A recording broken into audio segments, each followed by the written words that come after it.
માહિતી. ગયા ભાગમાં આપણે જોયું જંગલોનું પર્યાવરણીય મહત્વ. ખાસ કરીને જંગલો બહુ મહત્વના છે. કેમ? શુદ્ધ હવા માટે, વરસાદ મેળવવા માટે, ચોખ્ખી હવા આપણે ઓક્સિજન મેળવવા માટે વૃક્ષો જરૂરી વસ્તુ. જંગલી પ્રાણીઓ તમારા વિસ્તારમાં ન આવે, ઘાસ ખાનારા પ્રાણીઓ જે છે જંગલમાં રહેતા હોય એ તમારા વિસ્તારમાં ન આવે, એટલા માટે જંગલો બહુ જરૂરી છે. નહીંતર ખેતીને નુકસાન કરે, તમે પાળેલા પશુને જંગલી પ્રાણીઓ ખાઈ જાય અને તમને પણ હેરાનગતિ થાય. એટલે જંગલો બહુ જરૂરી વસ્તુ છે, કારણ કે જંગલી પ્રાણીઓ માટે એમનું નિવાસ સ્થાન એટલે એમનું ઘર કહેવાય. તો આવી રીતે આપણે જંગલનું સંરક્ષણ પણ કરવું જોઈએ. હવે આપણે આગળનો મુદ્દો છે જંગલ સંરક્ષણ.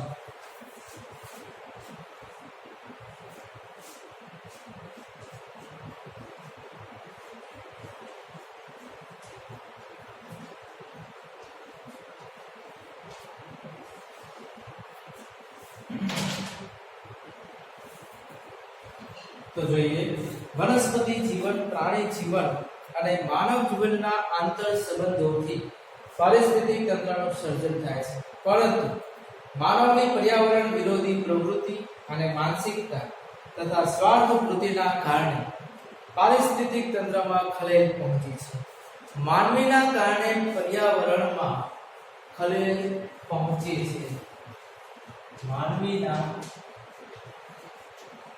વિકાસને કારણે, વિકાસની પ્રવૃત્તિથી પર્યાવરણને નુકસાન થાય છે.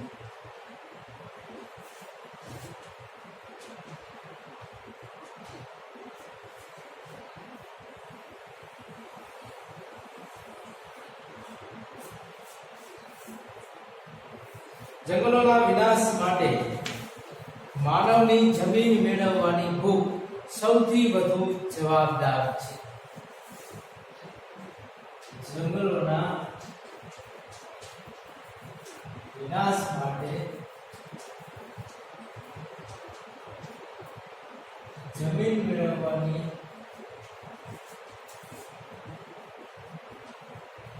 ભૂખ સૌથી વધુ જવાબદાર છે. સૌથી વધુ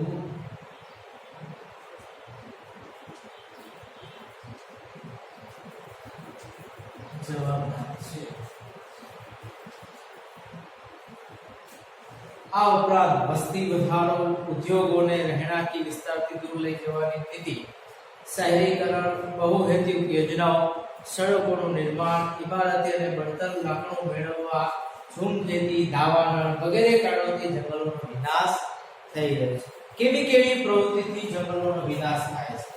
તો કે વસ્તી વધારાના કારણે. વસ્તી વધારો, ઉદ્યોગો,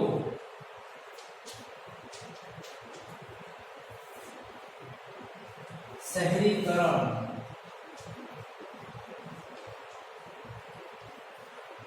બહુહેતુક યોજનાઓ,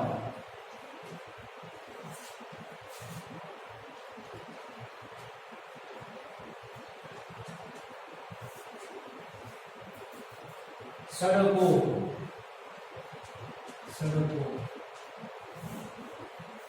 ઇમારતી અને બળતણ લાવવું, ઇમારતી અને બળતણ લાવવું,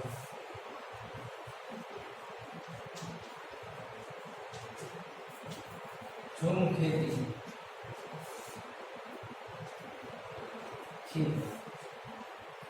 દાવાનળ વગેરેથી જંગલોનો વિનાશ થાય છે.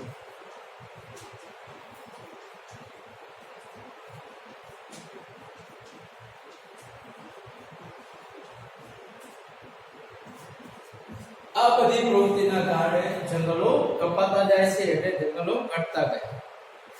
તો આ બધે જંગલોનો વિનાશ થાય તો પર્યાવરણની સમતુલા ખોરવાઈ જાય. એટલે કે ઓક્સિજન પૂરતા પ્રમાણમાં ન મળે, વરસાદનું સંતુલન ખોરવાઈ જાય, જે કુદરતની જે પોષણ કડી છે કે નાના પ્રાણી ને મોટા પ્રાણીઓ ખાય, ઘાસ ખાનારા પ્રાણીઓ, આ બધી બાબતમાં ફેરફાર જોવા મળે. જંગલોનો વિનાશ થવાથી પર્યાવરણને ઘણી વિપરીત અસરો થાય છે, જેના કારણે વરસાદનું પ્રમાણ ઘટે છે. દુષ્કાળ, ગ્લોબલ વોર્મિંગ, ગ્રીનહાઉસ ઇફેક્ટ, રણીકરણ, વન્યજીવો નિરાશ્રિત થવા લાગે. જંગલો દૂર થવાથી વરસાદનું પ્રમાણ ઘટે.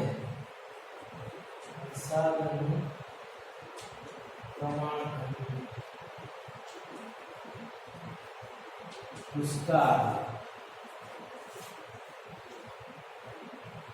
ગ્લોબલ વોર્મિંગ,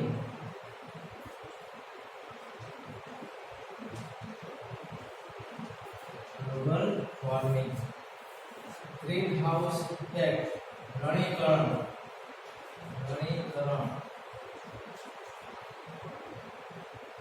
વન્યજીવો નિરાશ્રિત થવા.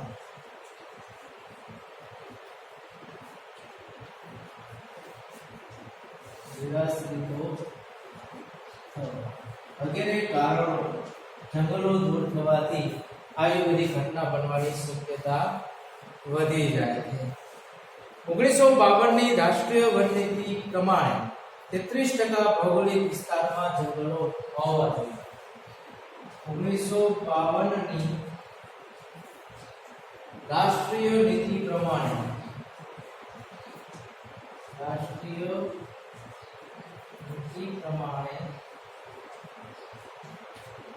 33% જંગલો હોવા જોઈએ.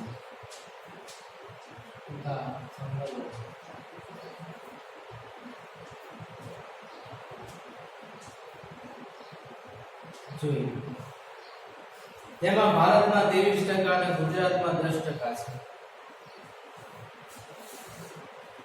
જેમાં ભારતમાં 23% અને ગુજરાતમાં 10% છે. તો એ ઘણું ઓછું જંગલોનું પ્રમાણ કહેવાય. એટલા માટે જંગલોનું સંરક્ષણ અને એનું સંવર્ધન થવું જરૂરી છે. તો જંગલોના જતન માટેના ઉપાયો પણ વિચારવા જોઈએ. જંગલોના જતન માટેના ઉપાયો. જંગલોના જતન માટેના ઉપાયો.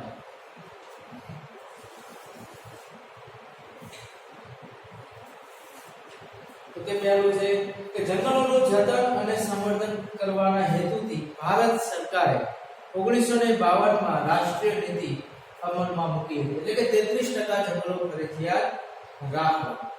1980 માં સંસદે વન સંરક્ષણ અધિનિયમ પસાર કર્યો અને 88 માં નવી રાષ્ટ્રીય વન નીતિ જાહેર કરી. આવી રીતે નવી રાષ્ટ્રીય વન નીતિ જાહેર કરીને જંગલોના જતન માટેના આપણે ઉપાયો કેવા કર્યા? તો કે જંગલો એ આપણું રાષ્ટ્રીય સંસાધન છે અને તેનું જતન કરવું એ આપણી નૈતિક ફરજ છે. જંગલોનું રક્ષણ કરવું આપણી નૈતિક ફરજ છે.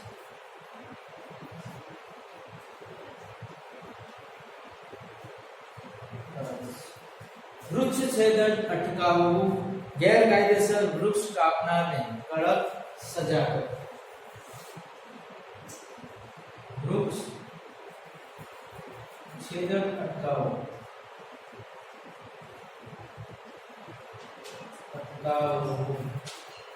ગેરકાયદેસર વૃક્ષ કાપનારને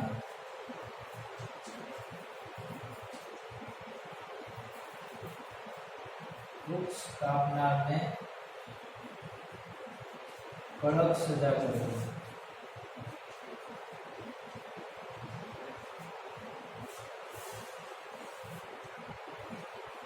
વન મહોત્સવ અને સામાજિક વનીકરણ કાર્યક્રમોમાં લોક ભાગીદારી વધારવી, પડતર જમીન નદી, રેલવે, સડકોની બંને બાજુમાં વૃક્ષારોપણ અને એનું સંવર્ધન કરવું.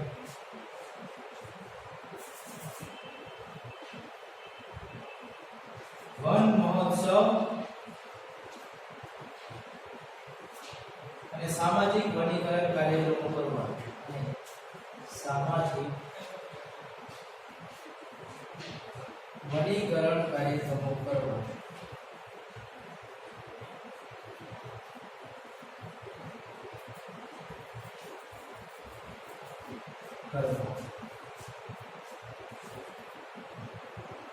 પડતર જમીન, નદી, રેલવે, પડતર જમીન, નદી, રેલવે,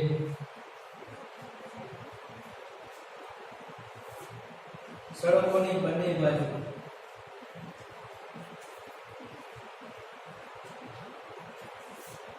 બાજુ વૃક્ષારોપણ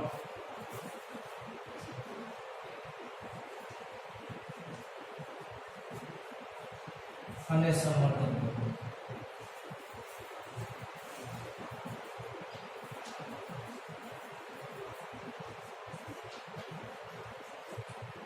સડકોની બંને બાજુ વૃક્ષો વાવવા જોઈએ. વૃક્ષો વાવ્યા પછી એનું રક્ષણ થાય, એની સાચવણી થાય એવા કાર્યક્રમો પણ કરવા જોઈએ. આગળ છે પર્યાવરણ શિક્ષણ અને શાળાકીય અભ્યાસક્રમો દ્વારા પર્યાવરણ જાગૃતિ લાવવા અમુક દિવસોની ઉજવણી કરે છે. તો પર્યાવરણ દિવસની ઉજવણીમાં 21 માર્ચ વિશ્વ વન દિવસ, વિશ્વ વન દિવસ. 22 એપ્રિલ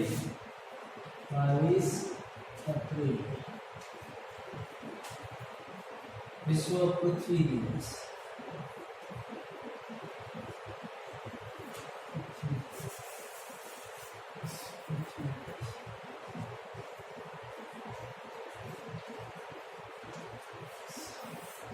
પાંચ જૂન વિશ્વ પર્યાવરણ દિવસ. 5 જૂન વિશ્વ પર્યાવરણ દિવસ, વિશ્વ પર્યાવરણ દિવસ. જુલાઈ માસ વન મહોત્સવ, જુલાઈ માસ વન મહોત્સવ. 16 સપ્ટેમ્બર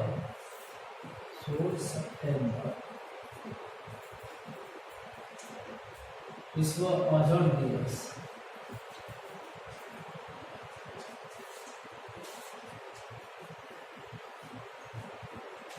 અભ્યાસક્રમમાં આવા વિવિધ વિષયોનો સમાવેશ કરીને એ દિવસોની ઉજવણી કરવાથી આવનારા ભવિષ્યના બાળકોમાં પર્યાવરણ જાગૃતતા લાવી શકાય.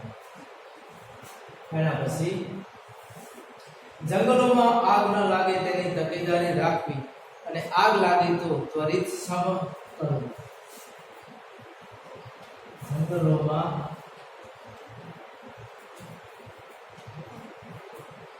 આગ ન લાગે તેનું ધ્યાન રાખો અને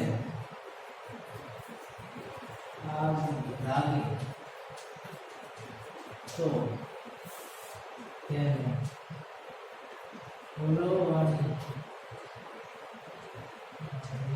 વ્યવસ્થા.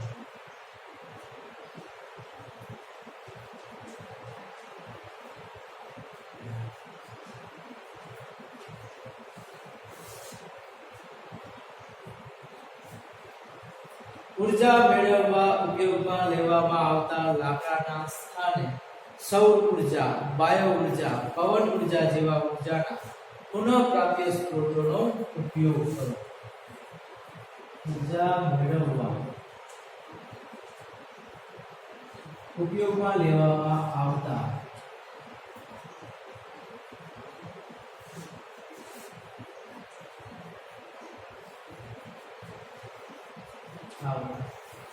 લાકડાના સ્થાને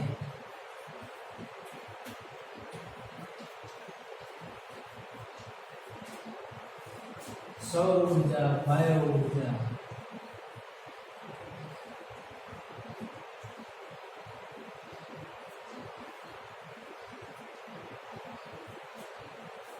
પવન ઉર્જા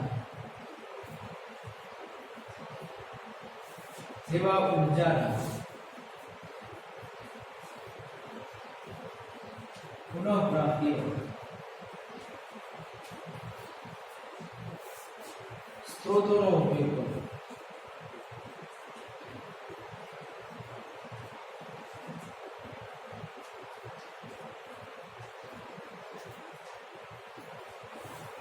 છેલ્લો મુદ્દો છે પ્રચાર પ્રસાર માધ્યમો દ્વારા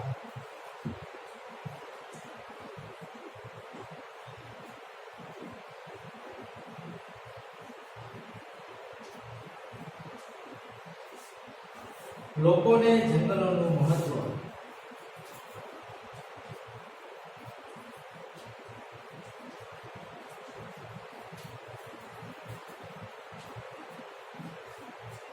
સમજાવ્યું.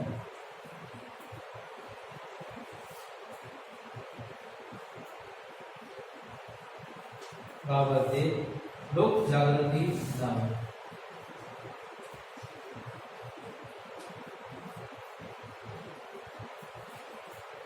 તો આવી રીતે આપણે વૈશ્વિક લોક જાગૃતિ લાવવા 2011 ના વર્ષને વિશ્વ વન વર્ષ ઘોષિત કર્યું. તેથી વિશ્વમાં લોક જાગૃતિ લાવવા માટે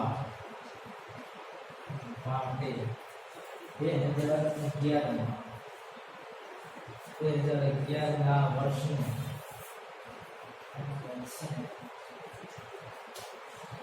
વિશ્વ વન વર્ષ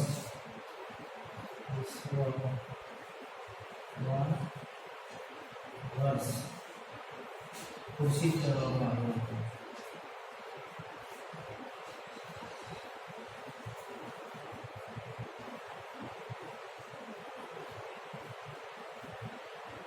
જેથી કરીને વિશ્વના નાના મોટા દેશોને બધાને જંગલોનું પ્રમાણ, જંગલોનું મહત્વ અને એની ઉપયોગિતા વિશે માહિતી મળે અને લોકો એ પ્રમાણે જાગૃતતા કેળવે.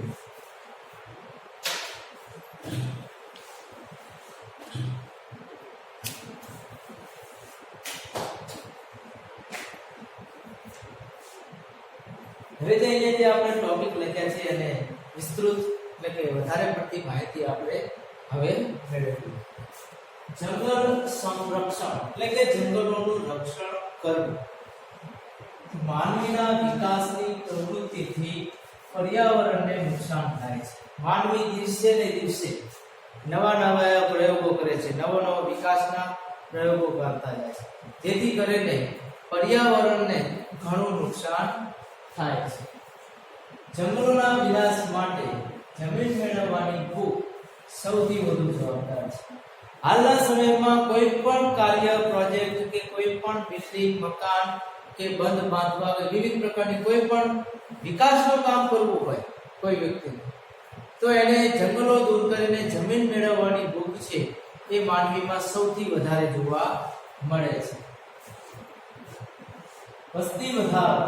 હવે જે જંગલોના વિનાશ માટે જમીન મેળવવાની ભૂખ સૌથી વધુ જવાબદાર છે, તો હવે માણસની વિકાસ માટે, માનવી પોતાના કે પોતાના દેશના વિકાસ માટે જે તે પ્રમાણે જંગલોનો નાશ કરે છે, એમાં મુખ્ય પરિબળો છે વસ્તી વધારો.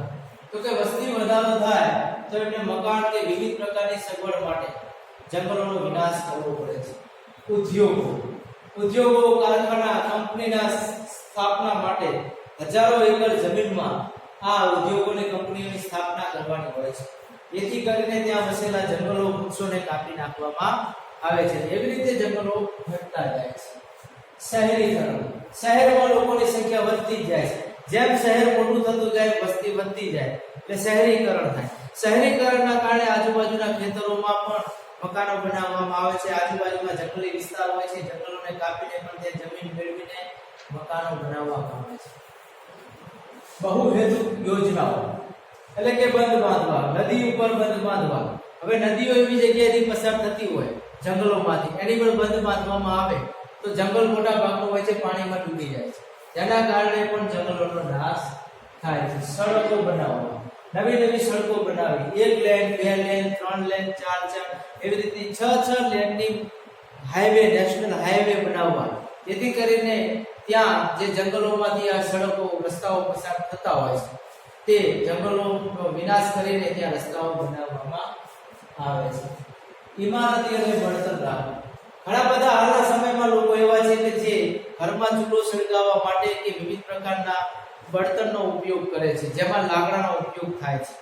એવી રીતે ઇમારતી લાકડું મેળવવા માટે, ફર્નિચર બનાવવા માટે, બારી બારણા કે વિવિધ પ્રકારના લાકડાની કોઈ પણ વસ્તુ બનાવવા માટે પણ જંગલોનો વિનાશ કરવામાં આવે છે અને ઘરમાં આ બળતણ તરીકે પણ લાકડાનો ઉપયોગ થાય છે.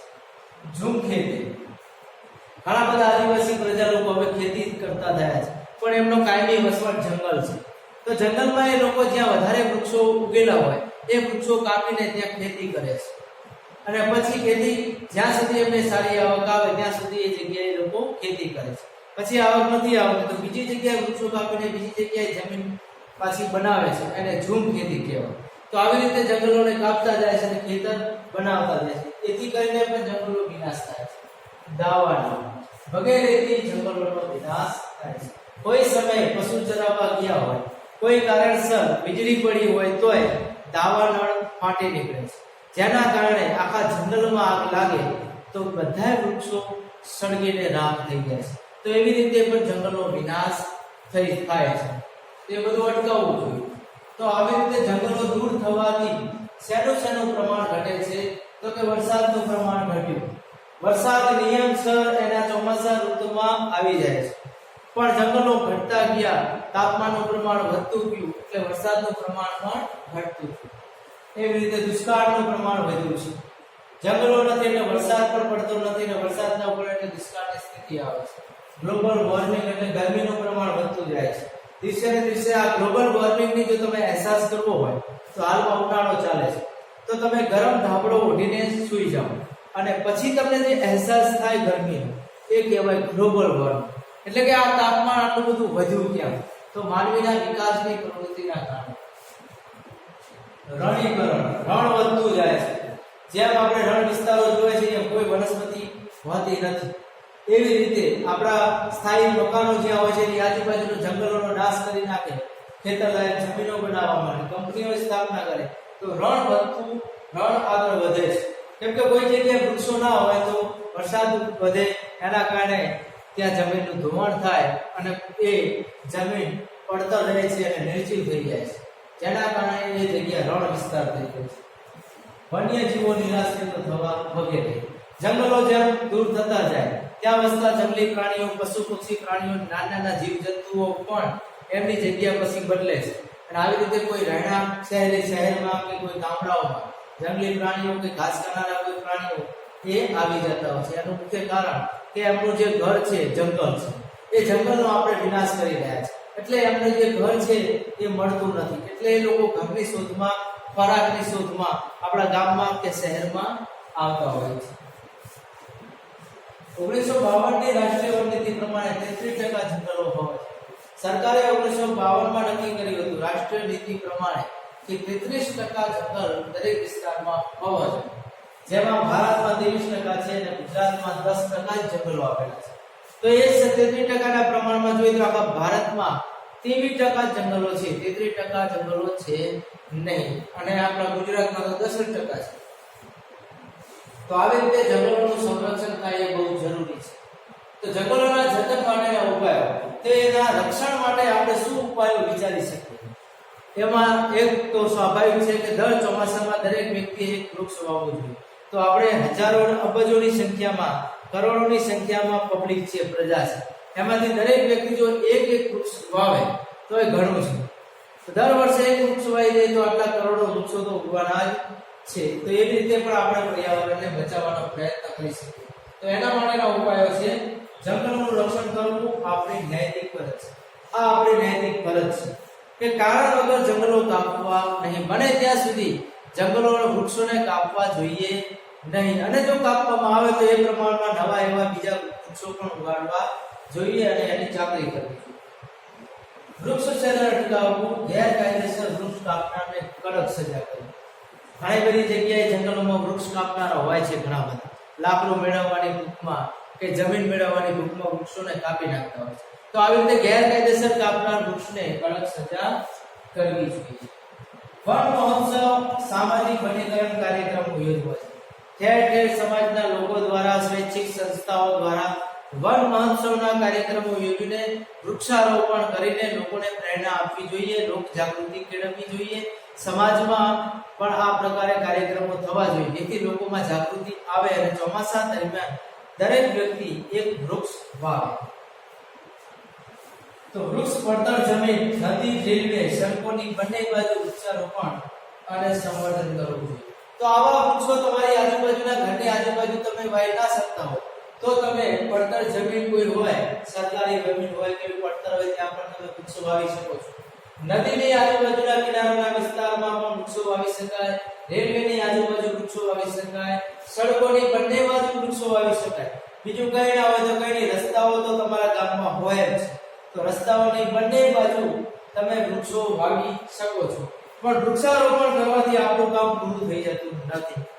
કોઈ પણ વૃક્ષને આપણે તમે એકવાર ચોપી દીધા પછી એ મોટો થઈ જતો નથી. એનું સંવર્ધન કરવું જોઈએ, એટલે કે એનું રક્ષણ કરવું જોઈએ. જો આખા વર્ષ દરમિયાન આવતું ચોમાસામાં વૃક્ષ વાવો છો, પછી એક વર્ષ દરમિયાન આવતું ચોમાસું આવે ત્યાં સુધી એનું રક્ષણ કરવું જોઈએ. જ્યાં સુધી એ છોડ મોટો વૃક્ષ ના થઈ જાય ત્યાં સુધી એની ચાકરી કરવી જોઈએ, સમયસર એને પાણી પાવું જોઈએ અને પશુઓ, પક્ષીઓ કે વિવિધ પ્રકારના જે કોઈ પ્રાણીઓ છે એને નુકસાન ના પહોંચાડે એ પણ ધ્યાન રાખવું જોઈએ. તો જ એ વૃક્ષ, એ છોડ કે મોટો વૃક્ષ થઈ શકે છે અને પર્યાવરણનું રક્ષણ કરી શકે છે. તો એટલા જ માટે સરકારે વિવિધ અભ્યાસક્રમમાં સ્વૈચ્છિક સંસ્થાઓ દ્વારા કે સરકાર દ્વારા પણ શાળા, કોલેજોમાં પણ વિવિધ તહેવારોની જેમ આ પર્યાવરણ જાગૃતિના દિવસો ઉજવવામાં આવે છે. એટલે કે 21 માર્ચ હોય તો વિશ્વ વન દિવસ તરીકે ઉજવણી થાય છે. તો એના ઠેર ઠેર કાર્યક્રમો થાય છે. સ્કૂલો, શાળાઓમાં પણ એનો કાર્યક્રમ કરવામાં આવે છે, જેથી બાળકોને નાનપણથી આ પર્યાવરણની જાગૃતિ આવે અને વૃક્ષ એ નાનપણથી ઉગાડે. 22 એપ્રિલ વિશ્વ પૃથ્વી દિવસ. તો 22 એપ્રિલને વિશ્વ પૃથ્વી દિવસ તરીકે ઘોષિત કરેલો. 5 જૂનને વિશ્વ પર્યાવરણ દિવસ તરીકે, વિશ્વ પર્યાવરણ દિવસ તરીકે 5 જૂન. જુલાઈ મહિનો વન મહોત્સવ તરીકે હોય. જુલાઈ મહિનામાં વરસાદનું પ્રમાણ વધારે હોય છે. આ વરસાદની ઋતુમાં તમે ગમે તે વૃક્ષ વાવો છો, એ વૃક્ષ જમીન સાથે ચોંટી જાય છે અને જમીન સાથે ચોંટી ગયા પછી એ વૃક્ષ મોટો થાય છે. પણ એને ઉનાળામાં પાણીની જરૂરિયાત રહે છે, તો એ પ્રમાણે પાણીની જરૂરિયાત અને પાણી પીવડાવવું જોઈએ સમયસર. અને એની ચારે બાજુ કાંટાની વાડ કરીને, તારની વાડ કરીને કે વિવિધ પ્રકારની વાડ કરીને એનું રક્ષણ થાય એવા પ્રયત્નો કરવાથી જે વૃક્ષ મોટું થઈ શકે છે. તો 16 સપ્ટેમ્બર વિશ્વ ઓઝોન દિવસ. 16 સપ્ટેમ્બર વિશ્વ ઓઝોન દિવસ પણ ઉજવવામાં આવે છે. તો અહીંયા ઓઝોન દિવસ કેમ ઉજવવામાં આવે છે? કેમ કે પર્યાવરણનો એક ભાગ છે. આપણને જે ગરમી મળે છે, તાપ મળે છે, એ એની કરતાંય વધારે છે, પણ એ વચ્ચે રોકી રાખે છે. કયો વાયુ? ઓઝોન વાયુ. તો આ તાપને અને આ ગરમીને ઓઝોન વાયુ મંદ પાડે છે. એટલા માટે આપણને બહુ ગરમી લાગતી નથી, બહુ તાપ પડતો નથી. જેમ જેમ ગરમીનું પ્રમાણ વધે, તાપ વધે, એનો મતલબ એમ કે ઓઝોન વાયુ ઓછો થતો જાય છે. એટલે સવારમાં તમને ગરમી તાપ નથી લાગતી, સાંજે ગરમી તાપ નથી લાગતી. એનું કારણ કે સવારમાં અને સાંજના સમયમાં એનું પ્રમાણ વધારે હોય છે, ઓઝોન વાયુ. તો જંગલોમાં આગ ન લાગે તેનું ધ્યાન રાખવું જોઈએ. સમયે સમયે પ્રવાસીઓ કે મુસાફરો કે પશુ ચરાવવા જનારા લોકો જંગલોમાં જતા હોય છે, તો એ લોકોએ એમને ધ્યાન રાખવું જોઈએ કે કોઈ જગ્યાએ આપણે સળગતો ચૂલો સળગેલો મૂકવો ના જોઈએ, કે બીડી કે સિગારેટ પીતા હોય તો એ સળગેલી ક્યાંક નાખવી ના જોઈએ. તો એ જંગલમાં આગ ન લાગે એનું ધ્યાન રાખવું જોઈએ. અને જો આગ લાગે તો ત્યારે ઓલવવાની વ્યવસ્થા કરવી જોઈએ. કે ફાયર બ્રિગેડ છે એવા પ્રકારની આગ ઓલવવા માટેના ફાયર સ્ટેશનો હોવા જોઈએ જંગલમાં, જેથી કરીને જ્યારે પણ જો આકસ્મિક આગ લાગી જાય કોઈ કારણસર, જેમ કે કોઈ માણસ દ્વારા આગ ન લાગે કે કોઈ પશુ ચરાવવા જાય એના દ્વારા આગ ના લાગે, પણ કુદરતી દ્વારા ચોમાસામાં જે વીજળી પડે છે તો એ વીજળી જંગલમાં પડે તો જંગલમાં આખા જંગલમાં આગ લાગવાની શક્યતા છે. એટલે કુદરતી રીતે પણ આગ લાગવાની શક્યતા છે, જેને દાવાનળ કહેવાય. તો એને તાત્કાલિક રોકી શકાય એવી સગવડ જંગલમાં પણ ફોરેસ્ટ ખાતા દ્વારા રાખવામાં આવે છે. એક આખવાનો વિભાગ છે ફોરેસ્ટ વિભાગ, એ ત્યાં પોલીસની નિમણૂક પણ કરી હોય છે. ફોરેસ્ટ પોલીસ હોય છે જે જંગલોનું રક્ષણ કરે છે, કોઈ શિકાર ના કરે, લાકડા ના કાપી જાય, બળતણ ના કરે, વિવિધ પ્રકારની આગ ના લગાડે, એનું એ પેટ્રોલિંગ કરતા હોય એટલે દેખરેખ રાખતા હોય. અને આગ લાગે તો એને ઉલાવવા માટેના વિવિધ સાધનો પણ એ ફાયર સ્ટેશન જે ફોરેસ્ટ ગાર્ડ પાસે હોય છે. ઉર્જા મેળવવા ઉપયોગમાં લેવામાં આવતા લાકડાના સ્થાને સૌર ઉર્જા, બાયો ઉર્જા, પવન ઉર્જા જેવા પુનઃપ્રાપ્ય સ્ત્રોતોનો ઉપયોગ કરવો. હાલમાં પણ ઘણા બધા ગામડા એવા છે જ્યાં બળતણ તરીકે લાકડાનો ઉપયોગ થાય છે. તો બળતણ તરીકે લાકડાનો ઉપયોગ ન કરતા એના ઉપયોગ અથવામાં બીજા ઉર્જાનો ઉપયોગ કરવો જોઈએ, જેમ કે સૌર ઉર્જા, બાયો ઉર્જા. આના દ્વારા તમે જે બળતણનો ઉર્જાનો ઉપયોગ કરશો, કારણ કે એ ઉર્જા ખોટી એવી નથી, પુનઃપ્રાપ્ય છે, ફરીથી મેળવી શકાય. પણ જે વૃક્ષને તમે કાપી નાખો ફરીથી એક જ ધારું વૃક્ષ ખોટું થઈ શકતું નથી, એને ઘણો સમય લાગે છે. તો આવી રીતે વૃક્ષ છેદન અટકાવવા માટે લાકડાના સ્થાને આવા પવન ઉર્જા કે સૌર ઉર્જાનો ઉપયોગ કરવો જોઈએ. પ્રચાર પ્રસાર માધ્યમો દ્વારા લોકોને જંગલોનું મહત્વ સમજાવી આ બાબતો માટે લોક જાગૃતિ લાવે છે. તો લોક જાગૃતિ લાવવા માટે વિવિધ પ્રકારના પ્રચાર કરવા જોઈએ. પ્રચાર અને પ્રસાર માધ્યમો દ્વારા, એટલે કે ટીવી માધ્યમ હોય કે રેડિયો હોય કે ફોન, મોબાઈલ ફોન દ્વારા પણ તમે વિવિધ પ્રકારના દિવસોની ઉજવણી કરો ત્યારે લોકોને એની માહિતી આપો, વૃક્ષો વિશે માહિતી આપો. વૃક્ષ લાવવામાં મદદ કરે છે, જમીનનું ધોવાણ અટકાવે છે, પર્યાવરણને શુદ્ધ રાખે છે, આવનારા ભવિષ્યને માટે ઓક્સિજનની માત્રા પૂરી પાડશે. તો આવી રીતે લોક જાગૃતિ કરાવવા માટેના વિવિધ માધ્યમો દ્વારા લોકોને જંગલોનું મહત્વ સમજાવી શકાય. તેથી વિશ્વમાં લોક જાગૃતિ લાવવા માટે 2011ના વર્ષને વિશ્વ વન વર્ષ ઘોષિત કરવામાં આવ્યું. એટલા જ માટે આપણા ભારત સરકારે વિશ્વને માહિતગાર કરવા, વિશ્વના લોકોને, ભારત દેશના લોકોને લોક જાગૃતિ લાવવા 2011 ને આખું વર્ષ વિશ્વ વન વર્ષ તરીકે ઘોષિત કરવામાં આવ્યું. એટલે કે જંગલોનો વૃક્ષદાનમાં આપીને પણ, કોઈ વૃક્ષને તમારું નામ આપીને પણ